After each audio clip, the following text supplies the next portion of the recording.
Hello दोस्तों, स्वागत है आप सभी का आपके अपने चैनल पे। और आज मैं आपके लिए एक नई स्टोरी लेकर आया हूँ, लेकिन ये स्टोरी थोड़ी सी अलग होने वाली है। ये स्टोरी काफ़ी पुराने टाइम की है और हो सकता है आप में से कुछ लोगों को इस स्टोरी में विश्वास हो जाए और कुछ लोगों को ना भी हो। वैसे हमें भी इस बारे में नहीं पता, लेकिन ये स्टोरी काफ़ी अच्छी है और आपको सुनने में भी काफ़ी मज़ा आने वाला है। तो बिना देरी के इस वीडियो को स्टार्ट करते हैं। ये घटना जो मैं आज आपको बताने जा रहा हूँ, ये आज से कई साल पहले मेरी बुआ जी के गांव में हुई थी। ये घटना मुझे उन्हीं से पता चली है, जिसके बारे में अब मैं आपको वैसे ही बताऊंगा जैसे कि उन्होंने मुझे बताया था।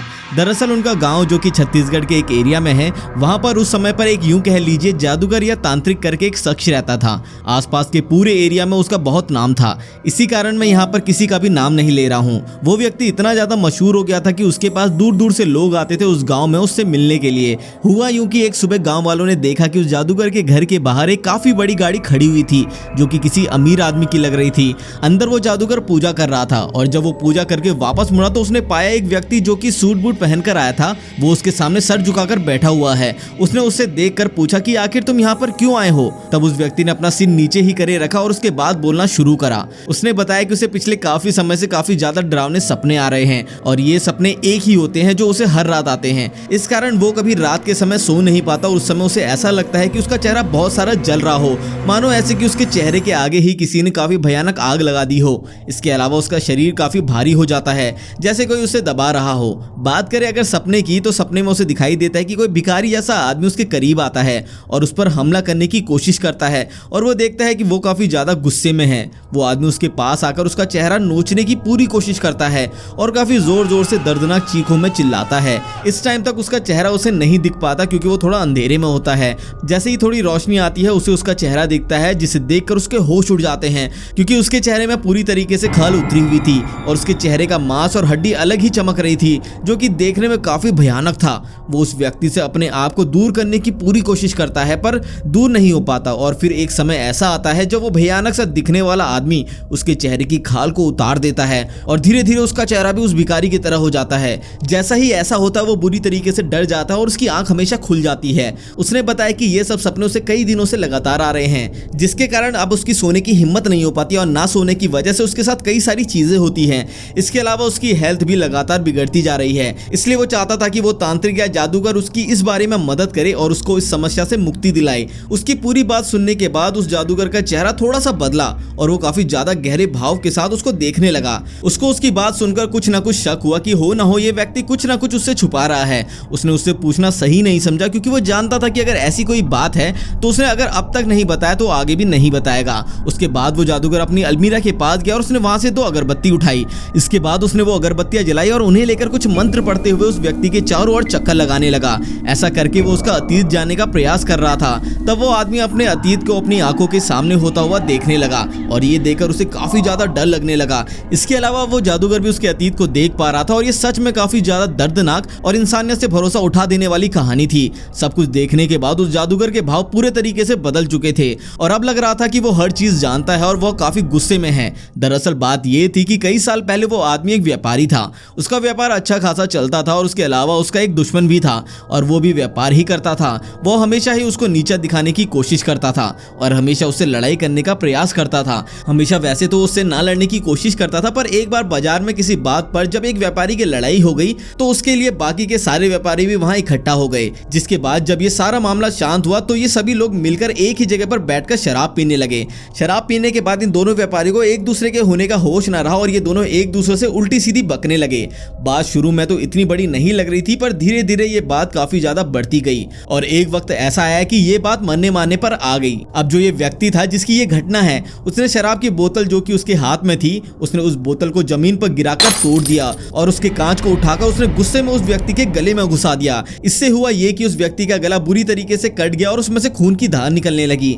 आसपास के जितने लोग थे कुछ भाग गए और कुछ दूर खड़े होकर उस पर चिल्लाने लगे और उसे बुरी तरीके से कोसने लगे, पर किसी के अंदर इतनी हिम्मत नहीं थी कि वो उस घायल के पास जाकर उसे सहारा देने की कोशिश करे। इधर जैसे ही उसने उस काम को किया, उसकी शराब का सारा नशा उतर गया और अब उसे होश आया और उसे रियलाइज हुआ कि उसने क्या गलती कर दी है। उसे जैसे ही महसूस हुआ कि उसने क्या कर दिया है, वो वहां से भाग खड़ा हुआ। उसने अपना सारा सामान भी वहीं छोड़ दिया और उसी हालत में वो शहर से पैदल चलते चलते रेलवे की पटरी तक जा पहुंचा, जहां वो एक ट्रेन में बैठ गया और उसके बाद वो एक दूसरे शहर में चला गया। वो दूसरे शहर में तो आ गया था, पर यहाँ आने के बाद उसकी जिंदगी पूरी तरीके से बदल चुकी थी। वो कोई भी सामान नहीं लाया था और वापस अपने शहर जा नहीं सकता था डर के मारे। पुलिस का डर, समाज का डर और हर एक चीज का डर, इसलिए वो वहीं पर रहा। उसने कुछ काम ढूंढने की कोशिश करी और उसे कोई काम नहीं मिल पाया और अंत में उसका अंत काफी दयनीय हुआ। वो सड़क पर अब भीख मांगना शुरू कर चुका था। उसे अपनी जीविका चलाने के लिए यही कार्य करना पड़ता था। दिन रात वो एक सड़क पर बैठा रहता और वहीं से आगे से घूमकर उसी रात उसी जगह पर आकर वापस बैठ जाता। पर एक दिन उसकी जिंदगी में कुछ ऐसा हुआ जो कि उसकी लाइफ को हमेशा के लिए बदलने वाला था। एक दिन जब वो दिल्ली की तरफ भीख मांगने जा रहा था, तब उसे एक व्यक्ति दिखाई पड़ा। वो व्यक्ति काफी पैसे वाला आदमी था, पर चिल्ला चिल्ला कर बोल रहा था कि मैं खुश नहीं हूँ और मुझे ये जिंदगी नहीं चाहिए, मुझे वो सुकून चाहिए। पता नहीं क्या सोच के वो व्यक्ति उस भिखारी के पास आ गया और उससे पूछने लगा, क्या तुम खुश हो? इस पर उसने अपना मुंह नीचे कर लिया और उस व्यक्ति से बोला, कोई बात नहीं, आज मैं तुम्हारे लिए खाने का इंतजाम करूंगा और तुमसे बातचीत करूंगा। अब तक उस भिखारी को समझ नहीं आ रहा था कि उसके साथ ये सब क्या हो रहा है। वो व्यक्ति खुद शराब की बोतलें और काफी अच्छा खाना उसके पास लेकर आ गया और सड़क के साइड में बैठकर ही उसके साथ सब कुछ खाने लगा। इस सब के बाद वो उसे बातचीत करने लगा। बात करते करते कब शाम हो गई इन्हें पता ही नहीं चला। बस भिखारी के मन में तो कुछ और ही था। जैसे ही आसपास का एरिया अंधेरे में ढका, उसने अपना असली रंग दिखाना शुरू कर दिया, जो शायद उसने काफी पहले ही सोच लिया था। वो आदमी पहले ही नशे की हालत में बैठा हुआ था और कुछ ज्यादा करने में असक्षम था। उसने इसी बात का फायदा उठाया और उसने उस बोतल को उसके सर पे दे मारी और उसका सर फोड़ दिया। इसके बाद उस पे जितने भी पैसे थे उसने ले लिए और इसके बाद उसने उसे चेक करा कि वो पूरी तरीके से मर गया है या नहीं। जब वो मर गया तो वो दूर गया और वहां से एक बड़ा सा पत्थर लाया और उसने उस पत्थर से उस आदमी का सर कुचल के उसका चेहरा ऐसा कर दिया कि कोई उसे पहचान ना पाए। उसने उसकी लाश में से कपड़े हटा दिया और उसे निर्वस्त्र करके एक कूड़ेदान के पास ले जाकर छोड़ दिया।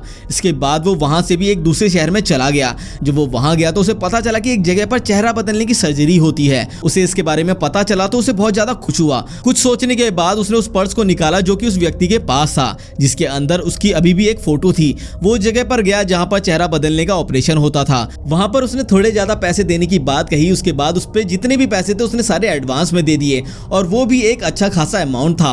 ऑपरेशन हुआ, उसके बाद उसे कुछ दिन तक वहीं रहना पड़ा। पर जब उसके चेहरे से पट्टी हटी तो खुशी का कोई ठिकाना ही नहीं था, क्योंकि उसका चेहरा उसी व्यक्ति की तरह हो चुका था। उसने अपने प्लान को फिर आगे बढ़ाना शुरू किया और फिर उसी शहर में वापस गया जहां उसने उस व्यक्ति का कत्ल करा था। उसने कुछ नहीं करा, बस कुछ ही देर के लिए सड़क पर इधर उधर घूमता गया और फिर कुछ समय बाद एक व्यक्ति ने उसे खुद ही पहचान लिया और उसके बाद वो उसे लेकर उसके घर की तरफ चला गया। उसके घर में उसके परिवार में उसकी बूढ़ी माँ के अलावा कोई भी नहीं था, जो कि सारी संपत्ति की मालिक थी। बस तभी से वो इस धोखे और फरेब की जिंदगी जीने लगा और उसके कुछ ही समय बाद उसे ये सपने आना शुरू हो गए। बात सिर्फ सपनों तक ही नहीं थी, उसे कई बार वो व्यक्ति अपनी आंखों के सामने खड़ा हुआ दिखाई देता था, जिसका मतलब ये था कि उसकी आत्मा उससे बदला लेने के लिए वापस आ चुकी थी। जब जादूगर ने ये सब कुछ देखा तो उसके होश उड़ गए और वो काफी गुस्से में आ गया। उसने बोला, तुम्हारी हिम्मत कैसे हुई इस तरीके का काम करके मेरे पास आकर मेरे मदद की उम्मीद रखने की?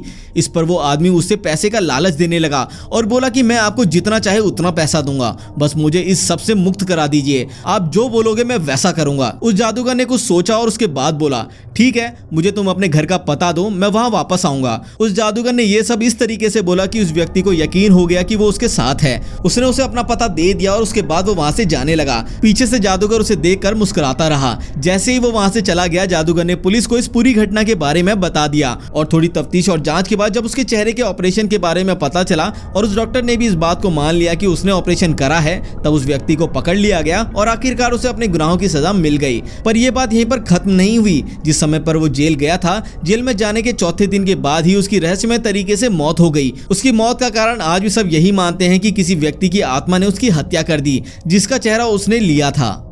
इसी के साथ ये वीडियो यहीं पर खत्म हो जाती है। आपको ये स्टोरी कैसी लगी हमें नीचे कमेंट सेक्शन में ज़रूर बताएं। अगर आपको ये स्टोरी पसंद आई तो इस वीडियो को लाइक और हमारे चैनल को सब्सक्राइब करना बिल्कुल ना भूलें। तो मिलते हैं अगली वीडियो में।